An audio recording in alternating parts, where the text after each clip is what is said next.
Exercise 5.3 मधला पहिला question बघा. आता हे सगळे जे प्रॉब्लेम्स आहेत हे कशावर आहेत? स्केलर प्रोडक्टवर आहेत. तर स्केलर प्रोडक्ट आणि त्याच्या प्रॉपर्टीज आपण बघितलेल्या आहेत. तर बघा पहिला प्रॉब्लेम काय आहे? Find two unit vectors each of which is perpendicular to both u bar and v bar. U bar आणि व्ही बार दिलेले आहेत. यू बार आणि व्ही बारला परपेंडिक्युलर वेक्टर जो आहे त्याला हे बघा, यू बार हा व्ही बार समजा दोन वेक्टर्स आहेत. आता हे काय कोइनिशियलच आहेत असं काही नाही, काही असू शकतात. ठीक आहे. आता यू बार आणि व्ही बार दिलेले वेक्टर्स आहेत, त्यांना परपेंडिक्युलर वेक्टर असा येईल. बरोबर. Find two unit vectors each of which is perpendicular to both u bar and v bar. एक मिनिट, इथं टू वर्ड आहे का बघू द्या मला. आहे म्हणजे इथे काय करायचं आहे, फक्त एकच वेक्टर आहे. दोघांना परपेंडिक्युलर वेक्टर असा एक काढायचा युनिट वेक्टर आणि मग परपेंडिक्युलर दुसरा युनिट वेक्टर असा राहील. असे दोनच घेऊ शकतो. एक तर अशी एक डायरेक्शन असेल आणि उलटी एक डायरेक्शन असेल, असे दोन घेऊ शकतो. तर मग फाइंड टू युनिट वेक्टर्स म्हणजे पहिल्यांदा काय करायचं, ह्या दोघांचा आपण क्रॉस प्रॉडक्ट घेऊया. हा क्रॉस प्रॉडक्ट, दोघांचा क्रॉस प्रॉडक्ट यू बार आणि व्ही बारचा. बरोबर आहे. तो क्रॉस प्रॉडक्ट असा असेल. मग ह्या क्रॉस प्रॉडक्टच्या अलॉंग आपल्याला एक युनिट वेक्टर काढायचा. लक्षात आलं? एक युनिट वेक्टर. मग कोणत्याही वेक्टरच्या अलॉंग युनिट वेक्टर कसा फाइंड आउट करतो आपण? तो वेक्टर आपण त्याची मॅग्निट्यूड. मग इथे काय करूया आपण, यू बार क्रॉस, तुम्ही करायचं हे यू बार क्रॉस व्ही बार इथे घ्यायचं. हे आय जे के. यू बारचे कंपोनंट काय आहेत? 2 1 -2. व्ही बारचे कंपोनंट काय आहेत? 0 1 आणि -2. हे आपण सॉल्व करूया.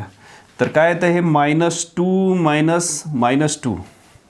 हे -2 -2 0 होतं आहे म्हणजे 0 आय. त्याच्यानंतर हे -2 -+2 होतं आहे 0. त्यानंतर जे, तर हे -4 -0 म्हणजे -4 जे आणि हे 2 के. तर हा आला दॅट इज -4 जे + 2 के. हा काय आला? परपेंडिक्युलर वेक्टर त्यांना. नाव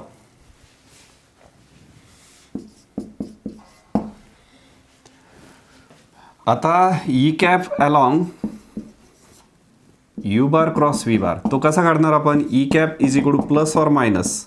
आता प्लस ऑर मायनस म्हणजे इथे काय करायचं, इकडे असं प्लस डायरेक्शन, इकडे मायनस डायरेक्शन त्याची. तर u bar cross v bar upon its, u bar cross v bar upon its magnitude. त्याची मॅग्निट्यूड लिहावी लागेल. Its magnitude. So e cap is equal to plus or minus u bar cross v bar काय आला आहे? -4 j + 2 k divided by square root of. आता इथं 4चा square 60, -4चा square 16 आणि 2चा square 4. तर हे होईल plus or minus -4 j + 2 k divided by root of 20. Root of 20 आपल्याला फाइंड आउट करता येतं परत बाहेर. डिवायडेड बाय हे होईल 2√5.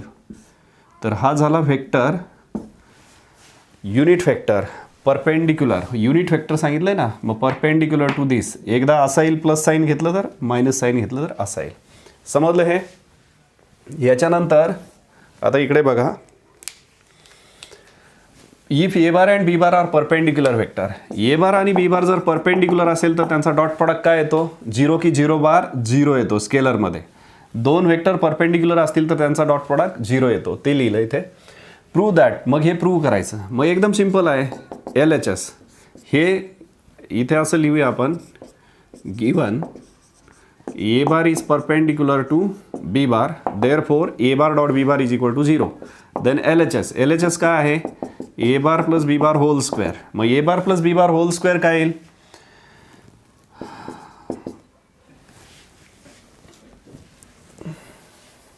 हे असं लिहायचं, a bar plus b bar dot a bar plus b bar dot product. Whole square म्हणजे डायरेक्ट नाही लिहायचा. तर a bar plus b bar dot a bar plus b bar. मग a bar dot a bar plus b bar dot a bar dot B bar plus b bar dot a bar plus b bar dot B bar. आता इथे ए bar dot a बार काय येणार ए square, ही value काय येणार 0, ही value काय येणार 0. का 0? कारण ते परपेंडिक्युलर आहेत म्हणून ए बार डॉट बी बार पण 0 आणि बी बार डॉट ए बार पण 0. आता इथे बी बार डॉट बी बार काय येणार b square. So this is b square म्हणजे हे येईल a square plus b square. त्यांच्या किंवा ऑर ते तुम्ही असं लिहू शकता ए बारच्या मॅग्निट्यूडचा स्क्वेअर प्लस बी बारच्या मॅग्निट्यूडचा स्क्वेअर. आता आर एच एसला काय येईल, r h s is equal to A bar minus b bar whole square. हे कसं लिहितो आपण a bar minus b bar dot a bar minus b bar. मग हे ए बार डॉट ए बार त्याच्यानंतर हे minus a bar dot B bar minus b bar dot a bar त्याच्यानंतर minus मायनसचा product plus b bar dot बी bar. आता हे ए bar dot a bar a square minus हे 0 minus हे 0 plus हे बी square म्हणजे ए square plus b square number 2 आणि हे नंबर 1. फ्रॉम 1 and 2 काय होईल, from 1 and 2 LHS is equal to RHS. Hence proved. समजले का दोन्ही प्रॉब्लेम्स? इथे व्हिडिओ पॉज करून लिहून घ्या.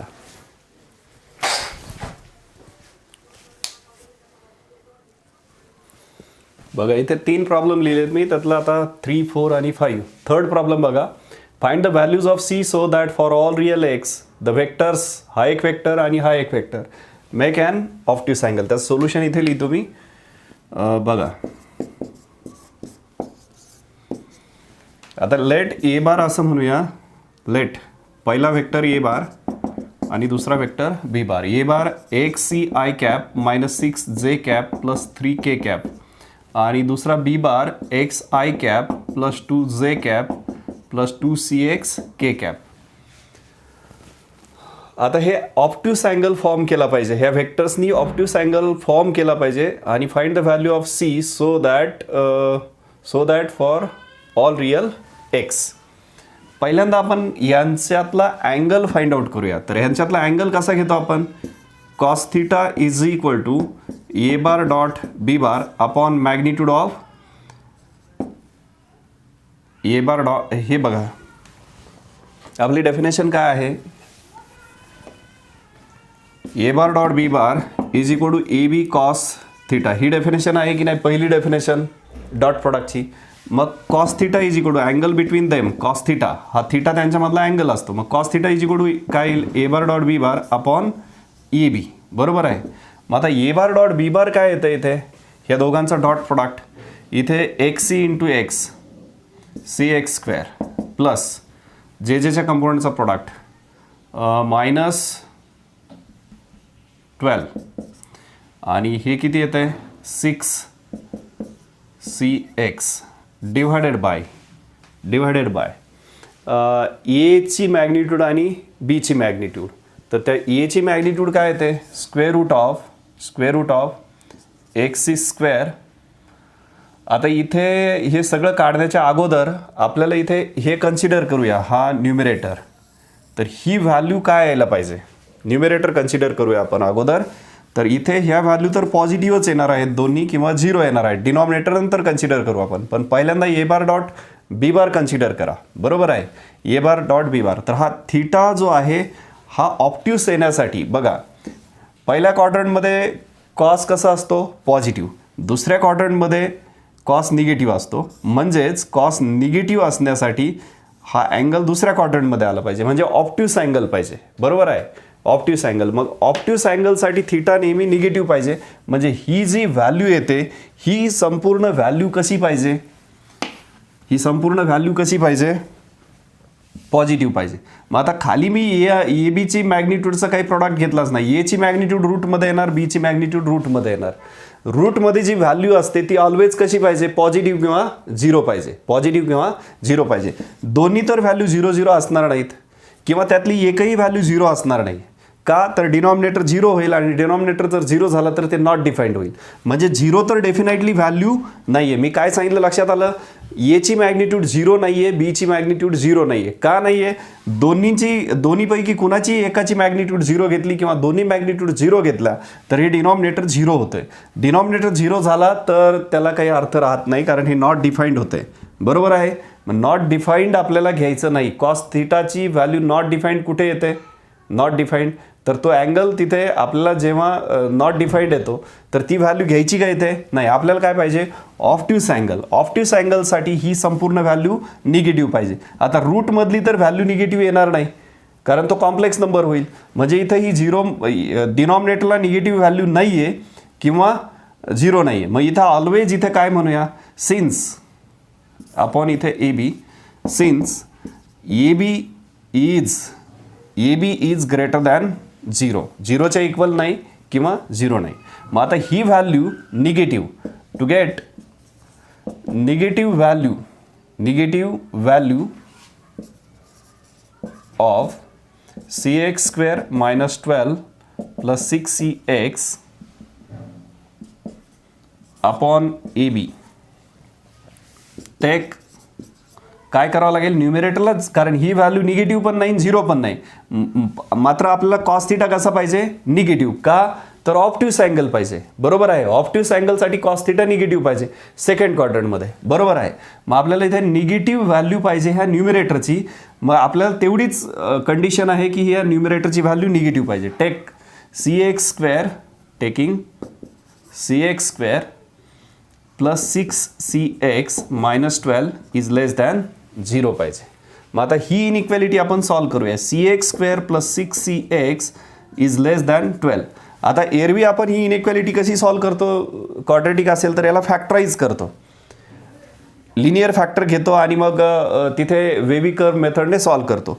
पण आता इथे सी आणि एक्स दोन आल्यात गोष्टी, तिथे दोन व्हेरिएबल आहेत, म्हणजे ते वेव्ही कर्व मेथडने हे फॅक्टराईज होणार नाही. पहिल्यांदा आपल्याला लिनियर फॅक्टर्स मिळत नाहीत. मग आता आपण काय करूया? इथे सी एक्स आहे. आता इथे सी कॉमन येतो.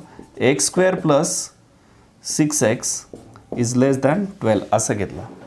आता आपण सीने पण थ्रू आउट डिवाइड करू शकत नाही आणि एक्स स्क्वेअर प्लस 6ने पण थ्रू आउट डिवाइड करू शकत नाही, कारण आपण व्हॅल्यू परफेक्ट पॉझिटिव्ह आहे की नाही, पॉझिटिव्ह किंवा निगेटिव्ह व्हॅल्यू आपल्याला परफेक्ट माहीत असेल तरच थ्रू आउट डिवाइड करतो, अदरवाईज करत नाही इनइक्वॅलिटी सॉल्व करताना. पण आता इथे मी डायरेक्ट डिवाइड करतोय. इफ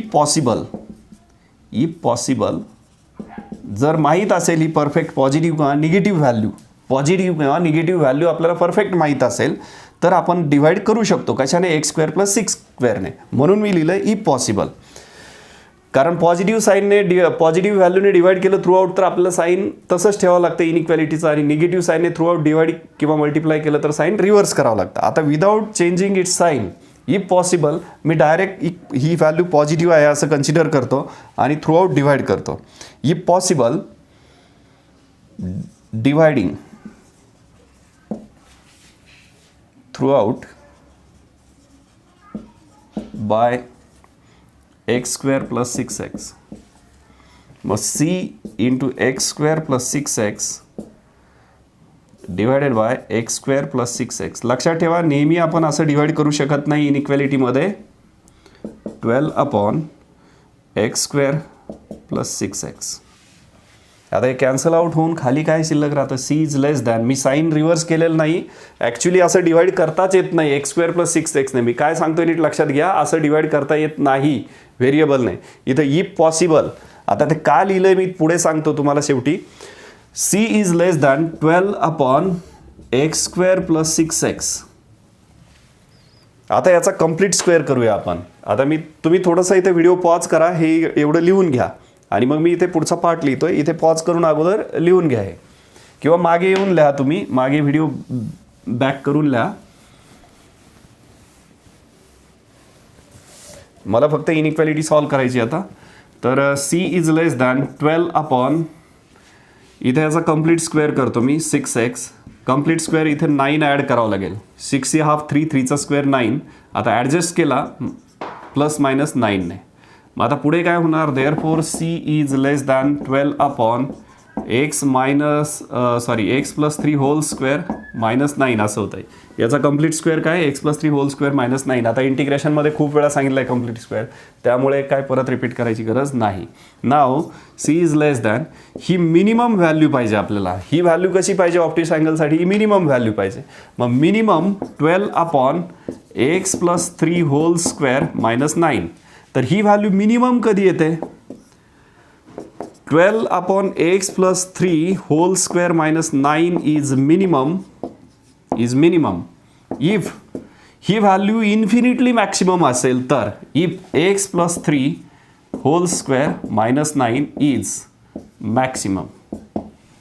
ही व्हॅल्यू खूप मोठी इन्फिनिटली मॅक्सिमम घेतली तर ही व्हॅल्यू मिनिमम होत जाईल, म्हणजे अप्रॉक्सिमेटली 0 होईल. That is c is less than he infinitely असं होईल ना. हे 12 ही इन्फिनिटी मायनस 9 इन्फिनिटली मोठी व्हॅल्यू घेतली x इन्फिनिटली मोठी व्हॅल्यू घेतली तर हे अगदी इन्फिनिटी होईल आणि infinity minus 9 is infinity. Therefore c is 12 infinity. 12 infinity काय होईल? ते 0 होईल, कारण हे 12 इन्फिनिटली खूप मोठी व्हॅल्यू ते अप्रॉक्सिमेटली 0 होईल, म्हणजे c इज लेस दॅन 0. तर c ची व्हॅल्यू लेस दॅन 0 जर असेल तर आपल्याला काय येईल? तो ऑब्ट्यूस अँगल येईल. लक्षात आलं का तुमच्या? तरच तो काय येईल आपल्याला? Obtuse angle. तर हे झालं त्याचं सोल्युशन. आता तुम्हाला प्रश्न पडला असेल की आपण थ्रूआउट याने डिव्हाइड करत नाही, मग इथे का केलं? तर हे पॉसिबल असेल तर डिव्हाइड केलं आहे. लक्षात आलं का? हे असं पॉसिबल असेल पॉझिटिव्ह व्हॅल्यू घेऊन तर डिव्हाइड केलं आहे. अदरवाईज आपण असं डायरेक्ट डिव्हाइड करू शकत नाही इनइक्वॅलिटीमध्ये. लक्षात आलं का? ती व्हॅल्यू आपल्याला डेफिनेटली माहीत असावी लागते, पॉझिटिव्ह किंवा निगेटिव्ह. जर पॉझिटिव्ह असेल तर आपण साईन चेंज करत नाही मधलं इनइक्वॅलिटीचं, निगेटिव्ह असेल तर आपण साईन चेंज करतो. आणि व्हेरिएबलचं आपल्याला पॉझिटिव्ह की निगेटिव्ह हे साईन एक्झॅक्ट माहीत नसेल तर आपण डिव्हाइड करू शकत नाही. x² असता तर काही प्रॉब्लेम नाही, पण इथं 6x मुळे आपल्याला डेफिनेटली व्हॅल्यू माहीत नाही x पॉझिटिव्ह किंवा निगेटिव्ह. मॉडमध्ये असेल, स्क्वेअर असेल, डेफिनेटली सगळ्या होल एक्सप्रेशनचा तर काही प्रॉब्लेम नसतो. ठीक आहे, राईट डाऊन.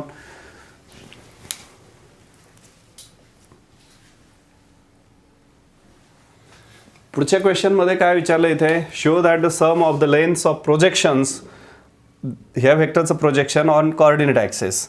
आता प्रोजेक्शनची डेफिनेशन काय बघितली आपण? हे बघा, ए बार आहे हा आणि हा बी बार आहे समजा.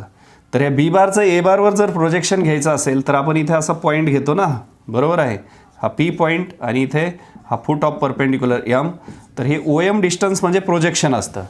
तर आपण स्केलर प्रोजेक्शन आणि व्हेक्टर प्रोजेक्शन दोन्ही शिकलेलो आहे, बरोबर आहे?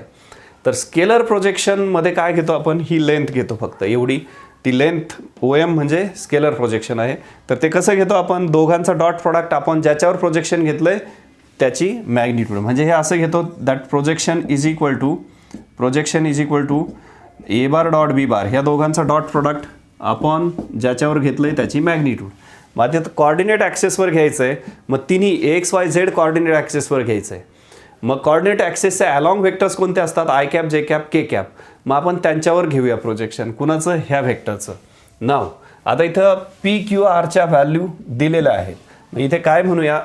Wear on the coordinate axes इथं PQRची व्हॅल्यू दिलेली आहे आणि त्या प्रोजेक्शनच्या लेंथची सम ही 9 येते, हे प्रूव्ह करायचं आहे. मग आता इथे लिहितो मी, let a bar is equal to PI plus QJ plus RK. A bar is equal to पीची व्हॅल्यू 2 पुट केली प्लस क्यूची व्हॅल्यू 3 पुट केली, आरची व्हॅल्यू 4 पुट केली. हे गिवन आहे, given values. Now projection of a bar on x axis that is a bar on i cap. X ॲक्सिसवर घ्यायचं म्हणजे आय कॅपवर घ्यायचं, वाय ॲक्सिसवर घ्यायचं म्हणजे जे कॅपवर घ्यायचं, झेड ॲक्सिसवर घ्यायचं म्हणजे के कॅपवर घ्यायचं. मग इथे ते काय येणार? ते projection is equal to, direct लिहितो इथे, is equal to A bar dot i cap upon magnitude of i cap. डेफिनेशननुसार दोघांचा डॉट प्रॉडक्ट आपण ज्याच्यावर घेतलं त्याची मॅग्निट्यूड. आता a bar dot i cap काय होईल? A bar dot i cap इथं फक्त आय कॅप 2 × 1 1, त्याच्यानंतर इथं जे कॅप 0 आहे 3 × 0, इथं के कॅप 0 आहे, तर हे 4 × 0 डिवायडेड बाय आय कॅपची मॅग्निट्यूड 1. तर किती येतं? हे 0 0 म्हणजे हे येतं 1, बरोबर आहे? आता दुसरं वाय ॲक्सिसवर काय करणार, a bar dot j cap upon j, आणि झेड ॲक्सिसवर काय करणार, a bar dot j cap upon magnitude of k cap upon magnitude of k cap, इथं मॅग्निट्यूड ऑफ जे कॅप. तर इथं ए बार डॉट जे कॅप काय येतं आहे, a bar dot j cap हे 0 0 होईल, तर हे 3 येतं अपॉन हे 1, आणि हे काय येतं 4 येतं अपॉन 1, म्हणजे 3 हे 4, तर किती झालं हे 1 3 आणि 4, तर हे 8 येतं आहे. तुम्हाला काय घ्यायला सांगितलं आहे 9. व्हॅल्यू चुकल्यात का कुठे, 2 3 4 व्हॅल्यू चुकलेल्या आहेत. इथे माझी पहिली व्हॅल्यू जी आहे ती किती आहे, इथे 2 पाहिजे, 2 × 1 पाहिजे, हे 2 येतं आहे. 2 3 4 किती होतं addition 9, hence proved.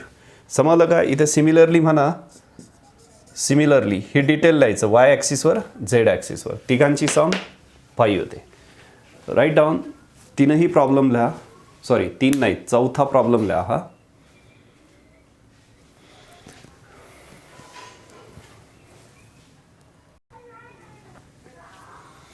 Question number 5 मध्ये काय दिले, suppose that all sides of a quadrilateral are equal in length and opposite sides are parallel, use vectors methods to show that diagonals are perpendicular. म्हणजे काय, इथे तुम्हाला इथे रोम्बस दिलेला आहे, सगळ्या साइड्स सेम असतील, all sides are equal and opposite sides are parallel, opposite sides are parallel म्हणजे तो रोम्बस आहे.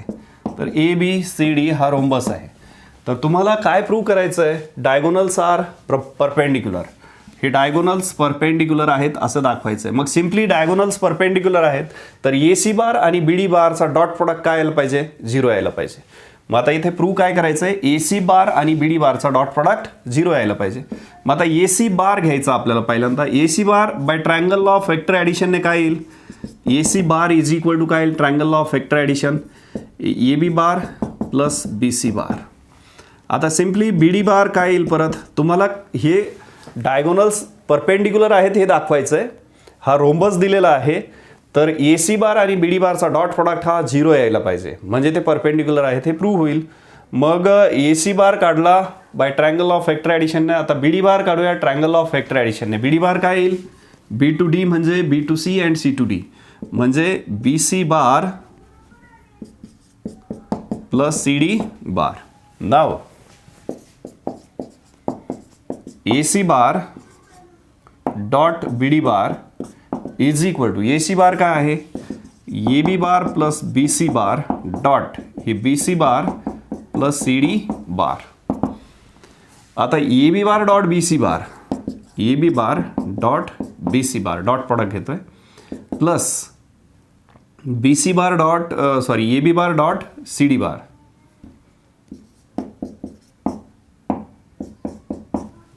Plus b C bar dot b C bar, plus हे B C bar dot C D bar,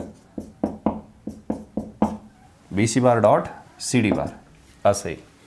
आता इथे बघा, A B bar आणि b C bar, a B bar आणि b C बार यांचा डॉट प्रोडक्ट आहे. परत ए बी बार आणि C D bar, a B bar आणि सी डी बार यांचा डॉट प्रोडक्ट आहे. आता ए बी बार आणि सी डी बार दोन पॅरलल, दोन इक्वल व्हेक्टरचा डॉट प्रोडक्ट. आता तुम्ही ए बी बारला इथे बघा, हे a B bar dot b C bar, a B bar dot b C bar and आता a B bar dot C D bar, sorry plus a B bar dot a B bar dot C D bar, a B bar dot C D bar दोन्ही vector कसे आहेत, parallel आहेत, बरोबर आहे. तर त्यांचा dot product तुम्ही एकतर ए बी बारला कसं लिहू शकता, ए बी बारला डी सी बार लिहू शकता, किंवा ए बी बारला हे असंही लिहू शकता मायनस ए बी बार. कारण काय आहे, हा ए बी बार आहे आणि हा सी डी बार आहे. ए बी बार, ए बी आणि सी डी सेम लेंथने आहेत, डायरेक्शन अपोजिट आहे फक्त, म्हणजे तुम्ही सी डी बारला कशाने रिप्लेस करू शकता, C D bar is equal to हे बी ए बार, आणि बी ए बार म्हणजेच मायनस ए बी बार. आता हे लिहिलं, त्याच्यानंतर plus b C bar dot b C bar, आता B C bar dot b C bar तसंच ठेवलं, आणि प्लस हे B C bar dot C D bar. आता हे आपल्याला 0 दाखवायचं आहे सगळं. इकडे बघा, आता हे पहिल्यांदा हे काय होतंय बघा, हे a B bar dot b C bar तसंच ठेवलं प्लस हे B C bar dot C D bar लिहिलं. आता हे होईल मायनस ए बी बार, हे होईल minus A B bar, minus A B बारचा minus A B square direct.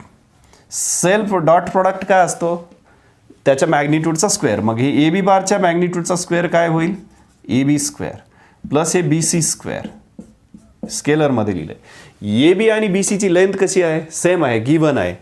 मग आता हे दोन्ही कॅन्सल आउट ते झालं 0. आता a B bar dot b C bar, a B bar dot b C bar आणि b C bar dot C D bar. तर आता ए बी आणि बी सी आहे इथे, ए बी आणि बी सी. इथे काय आहे बी सी आणि सी डी. पुन्हा इथे बी सी कॉमन घेतो मी, बी सी बार कॉमन घेतला. इथे काय राहिलं A B bar plus C D bar राहिलं. मग आता बी सी बार तसंच ठेवलं. A B bar plus C D bar हा ए बी बार आणि सी डी बार दोन्ही निगेटिव्ह व्हेक्टर्स आहेत, त्यांची ॲडिशन काय येईल 0 बार. हे होईल 0 बार. मग बी सी बार डॉट 0 बार काय होईल 0. मग A B bar dot b D bar काय आलं 0 आलं. म्हणजेच ए बी बार आणि बी डी बार कसे आहेत perpendicular. Therefore A B bar is perpendicular to B D bar, sorry A C bar is perpendicular to B D bar. म्हणजेच ते diagonal एकमेकांना परपेंडिक्युलर आहेत हे प्रूव्ह केलं. Right down.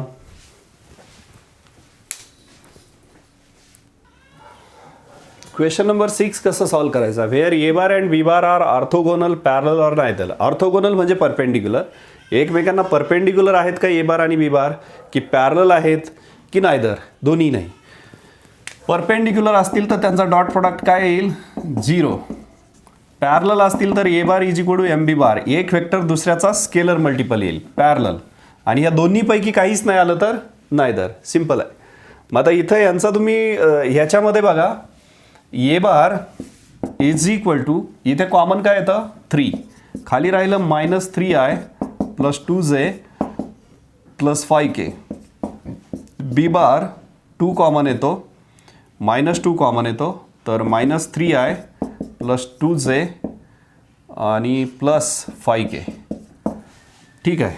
आता इथे काय येतं हे therefore A bar by 3 is equal to हे ए बार बाय 3 घेतलं तर हे राहतं शिल्लक, इकडं बी बार बाय -2 घेतलं तर हे शिल्लक राहतं. आर एच एस सेम येतील याच्यामुळे. देअरफॉर हे ए bar is equal to 3 upon -3/2. A bar हा बी बारचा काय आहे इथे स्केलर मल्टिपल आहे. म्हणजेच काय आहे स्केलर मल्टिपल असेल तर parallel. Therefore A bar is parallel to B bar. पहिलं. दुसरं तुम्ही डॉट प्रोडक्ट घ्या ओरली. हे काय येतं 10, हे तर -6 आणि हे तर -4 म्हणजे 10 - 10 0 ओरली झालं. हे कसे आहेत परपेंडिक्युलर. हे तिसरं याच्यामध्ये काहीच येत नाही, हे असं कॉमन पण येत नाही आणि त्यांचा डॉट प्रोडक्ट 0 पण येत नाही, म्हणजे ते काय आहे नाहीतर. तिसऱ्यामध्ये काय येईल a bar dot B bar is not equal to 0, a bar is not equal to m b bar. Therefore they are neither parallel nor perpendicular. समजलं हे 6वा क्वेश्चन. Right down.